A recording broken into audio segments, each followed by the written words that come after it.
Good afternoon, everyone. About an hour ago, two American citizens held by Hamas since October 7th were released.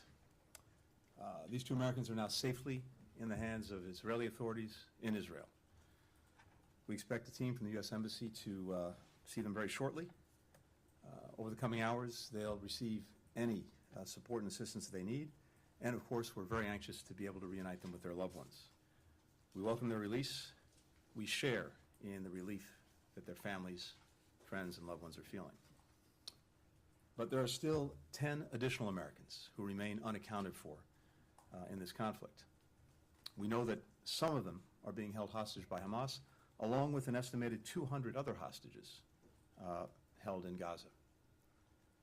They include men, women, young boys, young girls, elderly people from many nations. Every single one of them should be released. Since the earliest hours of this crisis, the President has made clear that he will do everything possible to secure the release of every hostage. During my own recent travel to the region, I emphasized the urgency and importance of this to the United States and pressed our partners to do everything they can to help us secure the release. Since that time, we've continued to work relentlessly with partners to do just that. I can't speak publicly about the details of these efforts. I know you understand that. But the urgent work to free every single American, to free all other hostages, continues, as does our work to secure the safe passage out of Gaza for the Americans who are trapped there. In this particular instance, I want to thank the government of Qatar for their very important assistance. When I was in Israel last week, I met with the families of U.S. citizens that Hamas has taken hostage. President Biden, too, had the opportunity to hear directly from the families. It's impossible to adequately put into words the agony they're feeling of not knowing the fate of their loved ones. Worrying relentlessly about them, for their safety, for their security, for their well-being. No family anywhere should have to experience this torture. What I shared with the families, as the President did as well, is that the entire United States government will work every minute of every day to secure their release, to bring their loved ones home. They have my solemn pledge, those who continue to have loved ones held hostage by Hamas, that we'll continue to do that, working as though these family members were our own. With that, I'm happy to take a few questions. Mr. Secretary? Well, thanks for coming down, Mr. Secretary. You said you couldn't talk about specific details, but I'm wondering, you did thank the government of Qatar, and I'm wondering, since you were there,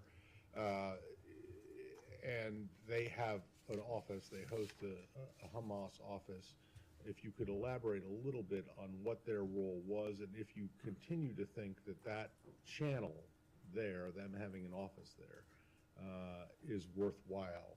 And then secondly, a lot has been made by you, by the President, by other officials about how it is important for Israel once, if and when it begins a ground incursion into Gaza, for it to respect the rules of war internationally. And I'm curious if you think that to date, even before that ground incursion has started, if Israel is respecting those rules and laws. Thank you. Matt, thanks for the questions. You'll understand that because this is an ongoing effort to get Americans who are hostage in this moment in Gaza out to secure their release, to get them back with their families. I really can't go into any details about what we're doing, how we're doing it. And all I can say with regard to Qatar is, in this instance, we very much appreciate their assistance. Beyond that, I really can't say, because again, we want to focus on making sure that we're getting those who remain hostage back home and with their loved ones. That's the single most important thing.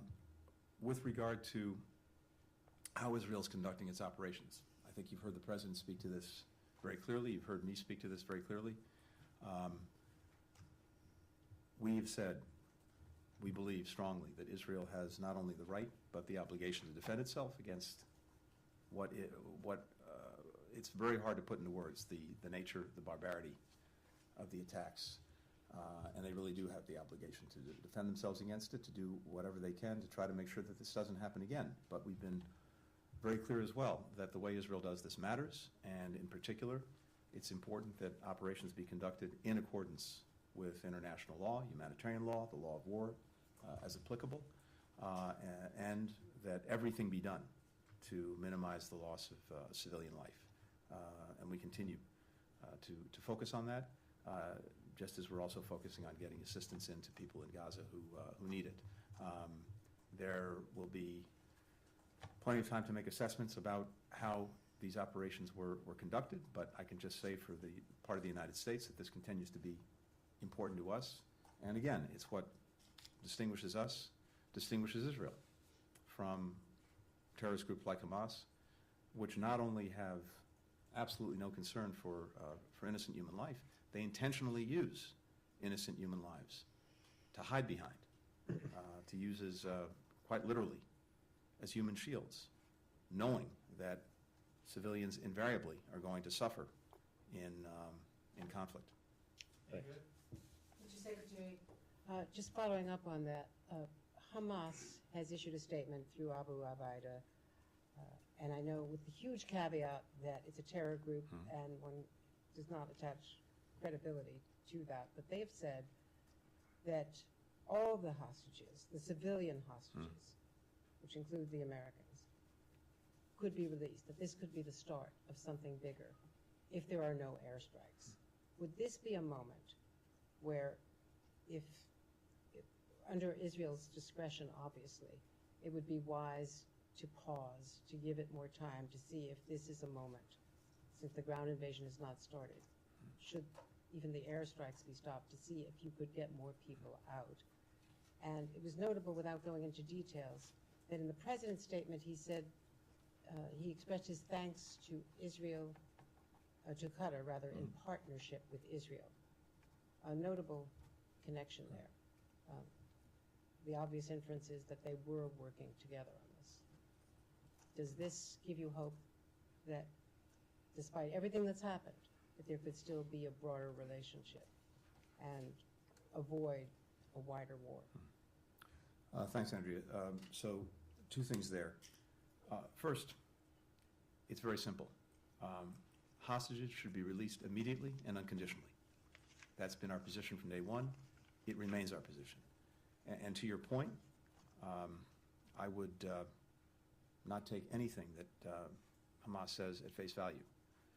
I'm not sure anyone in this room would take at face value or report something that ISIS had said. Same applies to Hamas. Our position is clear. Every hostage needs to be released, and needs to be released now. There is no doubt from my own travels in the region that one of the important things throughout this this very difficult period, and since the unconscionable attack by Hamas, is to continue to find ways for countries to cooperate, coordinate, when it's in their interest to do so. And we'll continue to look to that. Any cooperation that we can elicit that facilitates the release of hostages, any cooperation that we can elicit that secures the provision of humanitarian assistance to the men, women, and children in Gaza who so desperately need it. We work on that every day. And I think we can say that we've seen some of that cooperation. The broader question, though, I think is usually important, because what's abundantly clear is the vast majority of countries, the vast majority of people want the same thing. They want a region where countries are working together, where relations are normalized, where there's greater integration, where people are working together, studying together, traveling, doing business. Overwhelming majority of people want that. And we want to see as well the rights and aspirations of the Palestinian people fulfilled in the context of that kind of region. And that's one vision, and it remains very much alive in every conversation that I had. The alternative is equally clear, and it's very stark. It's Hamas. It's Hezbollah. It's Iran. It's destruction. It's death. It's terrorism. It's darkness. So the more we are able to make real that first vision, the more I'm convinced that that's the vision that everyone, or virtually everyone, will subscribe to. So even as we are working through this challenge, this crisis, it's important to keep that vision alive, because it's important that people know that there is an alternative, and that everything that they hope for and that they aspire to is going to be best addressed through what I've just described, that first vision. We'll continue to do that. Jennifer? Thanks, Mr. Secretary. What can you tell us about the condition of these 2 Americans who have been released? What is their health status? And do you have any details on the condition of the Americans who are being held hostage? Have you seen any proof of life on them? And then on the Rafah crossing, what is the holdup in operationalizing this deal, and will we see it open this weekend? I can't speak to the condition of the 2 hostages who were just released. First, out of respect for their privacy. Second, because we haven't had a chance yet. Maybe it's happening as we speak. So I'm sure that will. I don't have anything for you on that now. Nor do I have anything for you on the status of or condition of Americans who continue to be held by Hamas. With regard to the Rafah crossing, as you know, when some of us were traveling together in the region over the past week, getting assistance moving was among my top priorities. And we worked very hard with the government of Israel, the government of Egypt, to do just that. And we secured an understanding that we would develop a plan to move assistance. That understanding was cemented by President Biden when he was in Israel, and also speaking to President al-Sisi of Egypt. In the time since, we've been working relentlessly with Ambassador David Satterfield on the ground, working with the United Nations, with Egypt, with Israel, to put that into motion. And my expectation is that you'll see that moving soon. Thank you. Thanks, everyone. Thank you. Bombing